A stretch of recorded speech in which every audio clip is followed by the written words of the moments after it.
ఇక జగన్కు రాజకీయ భవిష్యత్తు లేదు, జగన్కు రాజకీయ భవిష్యత్తు లేదు అని ఇప్పుడు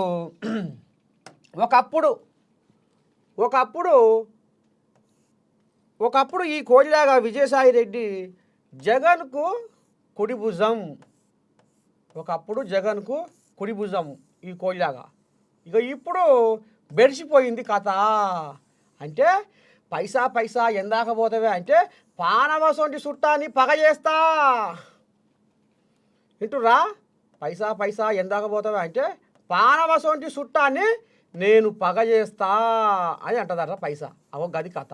ఇప్పుడు ఏడ వచ్చింది వీళ్ళకు పంచాది ఏంది ఏ కథ అంటే పైసల కానే వచ్చింది ఇలా పంచాది.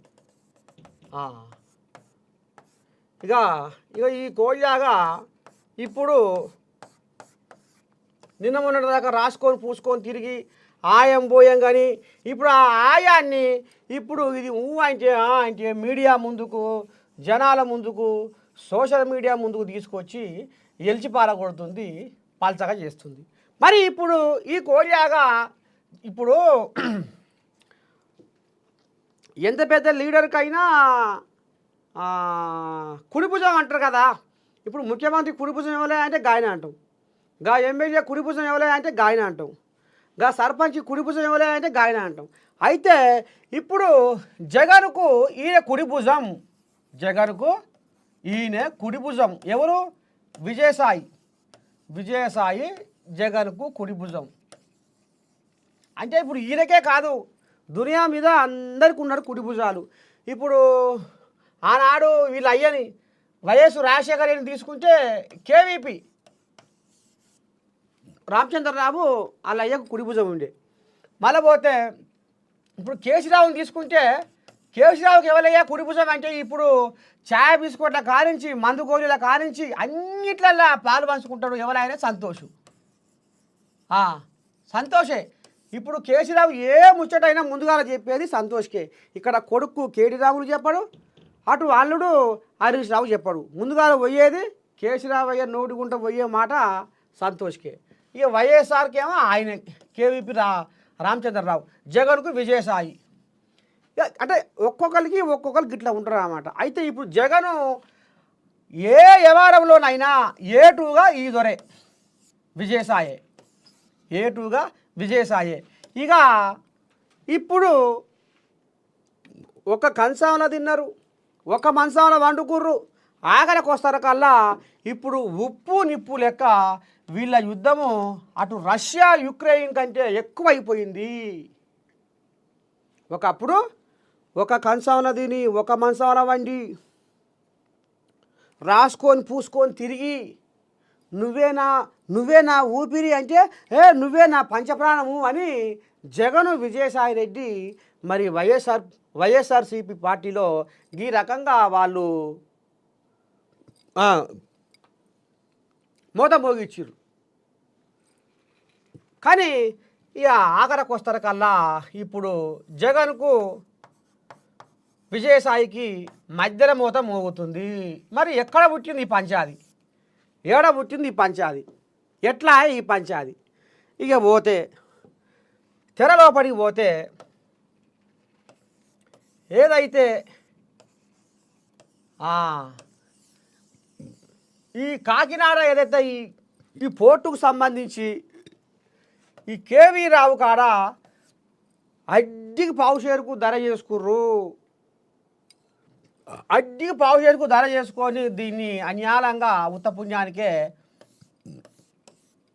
అందిన కాడికి దీని మీద గోల్మాల్ వ్యవహారం చేసిర్రు అనేది చర్చ. ఇక ఇప్పుడు ఏమో అంటారు చూడు, రాజకీయ నాయకులు కొంతమంది, సరే అందరిని అంటలేను, ఎట్ట చెప్పు ఎంతసేపు చెప్పు దొంగలు ఊర్లు పంచుకున్నట్టే ఉంటుంది కథ. ఆలీబాబా 40 దొంగలు అంటారు చూడు, అగో అట్టనే ఉంటుంది కథ. అయితే ఇప్పుడు ఇంట్లో కూడా అదే కథ జరిగింది. ఇంట్లో ఇప్పుడు ఏదైతే ఇప్పుడు ఈ కాకినాడ ఈ పోర్టుకు సంబంధించిన వ్యవహారంలో ఇది సిఐడి కాడికి పోయింది కథ ఇది. అయితే ఇంట్లో ఇప్పుడు విజయసాయి రెడ్డి ఇంట్లో నాకు ఏం లేదు, ఇంట్లో మొత్తం చేసింది ఇప్పుడు విక్రాంత్ రెడ్డి మొత్తం నడిపించిండు కథ. ఇక జగన్ చుట్టూ ఏమో కోటరీ ఉంది. ఆ కోటరీ మాటలు విని జగనాగం అవుతుండు. జగన్ రాజకీయం ఇంకా గందరగోళం అవుతుంది. దీనికి సంబంధించిన ఏదైతే ఇది ఉందో ఇంట్లో సిఐడి వాళ్లకు విక్రాంత్ రెడ్డి పాత్ర ఉంది అనేది ఇప్పుడు విజయసాయి కుండబద్దలు కొడుతుండు.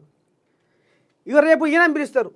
ఈయన పిలిస్తే ఈయన చెప్తాడు, అలా విజయసాయి రెడ్డి పాత్ర కూడా ఉందని ఆయన చెప్తాడు. ఇక ఇప్పుడు ఇద్దరు కలిసిపోయినప్పుడు మళ్ళీ ఇంకో ముచ్చట బయటికి ఏమొస్తుంది, జగన్ వస్తాడు. అంటే తోడు దొంగలు అయ్యి అందరూ దొంగలు కలిసి ఊర్లు పంచుకున్నారు అనేది పెద్దలు తప్ప చెప్పలేదు. ఏదైతే అడ్డి పావుషేరు కాకినాడ ఎయిర్పోర్ట్ కథ గమ్మించిర్రో ఇక ఇంట్లో ఇప్పుడు విక్రాంత్ రెడ్డి దీని కథ మొత్తం నడిపించిండు అనేది తీసుకొస్తారు. అయితే ఇప్పుడు విక్రాంత్ రెడ్డి కూడా అంత శక్తి లేదు.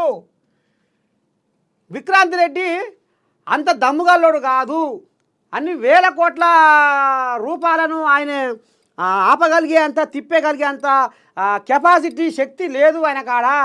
దీని వెనకాల అదృశ్య శక్తి ఏదో ఉన్నది అనేది ఇప్పుడు తెర మీదకి వస్తుంది. ఇక ఇంట్లో అయితే మరి పషల విషయంలో ఐటీ పాషలు కొన్నారు. ఈ కొన్న విషయంలో పషలు కట్టాలి కదా. అయితే విక్రాంత్ రెడ్డి ఆ పషలు నువ్వే కట్టు, నేనెందుకు కడతా, నా కాడ ₹1 లేదని ఈయన చేతులు ఎత్తేసాడు. మరి ఎట్లా చేయాలి ఇప్పుడు ఈ ముచ్చట? మరి ఇట్నే దాచుకుంటే బాగుంటుంది కదా అని అప్పుడు లండన్లో ఉన్న జగన్కు ఫోన్ చేసిండు. ఎవరు? విజయసాయి. ఇటు సంగతి సారు, మరి కథ గిట్ట నడుస్తుంది, మరి డబ్బులు కట్టాలన్నా షెడ్డో పడ్డో, అది ఉత్త పుణ్యానికి అడ్డీ పావుషలు ఇది అయిపోయి నా కాడ ఎక్కడి, నా కాడ ఏ కాండో పశలు నువ్వే కట్టు. ఇక ఈడ పడ్డది కథ. పశ్చే ఎందాక పోతావే అంటే పానవసంటి చుట్టాన్ని పగ చేస్తా అన్నదట. ఇప్పుడు లాస్ట్కి వస్తారకల్లా అది విజయసాయి మెడకు చుట్టుకుంది. ఇక ఈ విజయసాయిని ఇదంతా మంచిగా ఎప్పుడో ఊహించుకున్న జగను ఇక ఉత్తరాది తెలంగాణలో ఈయన తోక కట్ చేసిండు. ఉత్తరాది తెలంగాణకు ఇన్ఛార్జిగా ఉన్న ఎవరైతే విజయసాయి ఉన్నాడో ఈయనకు మంగళమెట్టి ఒత్తిండు. ఇక అంతటితోనే ఊకోలే, సోషల్ మీడియా ఇన్ఛార్జిగా కూడా ఉన్నాడు ఈ విజయసాయి.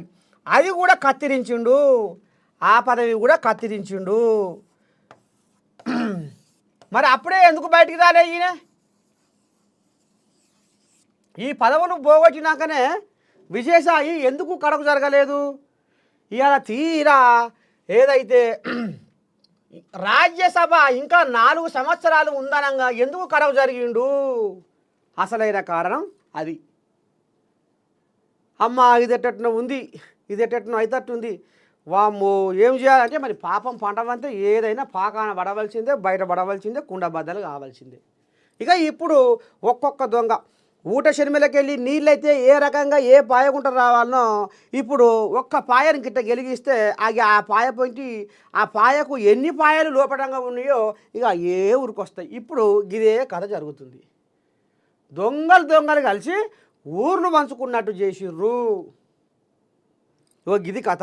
ఈయనేం సుఖం పూస కాదు, వాళ్ళేం సుఖం పూసలు కాదు, మొత్తం కలిసి ఇవాళ ఈ రకంగా మంది కొంపలకు ఎసరు పెట్టే భాగవతాలు వేసే కథ గమ్మిస్తుర్రు ఈ దొరలు.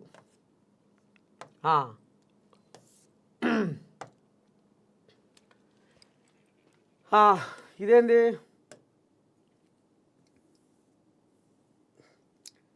స్ట్రెచర్ అని విర్రవీగిన వాళ్ళు స్ట్రెచర్ మీదకు వెళ్ళారు. వైఖరి మార్చుకోకుంటే మార్చురీలోకి వెళ్ళడం ఖాయం.